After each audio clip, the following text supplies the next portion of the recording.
Yang di sana masih jualan santai. Suasana pagi di Jalan Ayani seberang Ulu 2 Palembang berubah haru.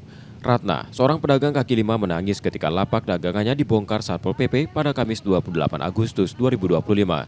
Saat tiba untuk berjualan, ia mendapati lapaknya sudah rata dengan tanah. Tak hanya itu, barang dagangan pun ikut disita petugas.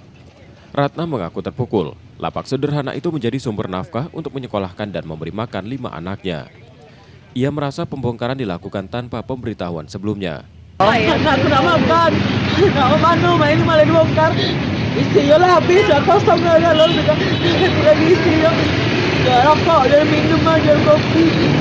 8 tahun, sudah dikasih tahu, cuma nak ngomong, nak bongkar lagi. Ya, ngomong ke bongkar baik, kami tak tahu. Tak bisa jualan lagi, pemerintah nak minta makan. Ayo bapak, pemerintah di Kota Palembang. Mana ini kamu nak minta makan, anakku 5 nak makan. Tak berhenti kamu nak sekolah. Berbeda dengan klaim Ratna, Satpol PP menegaskan telah melayangkan 3 kali surat peringatan. Kita sudah memberikan peringatan yang didahului oleh kelurahan dan kecamatan. Kelurahan kecamatan sudah memberikan peringatan, terus kita susul dengan peringatan dari Satpol PP.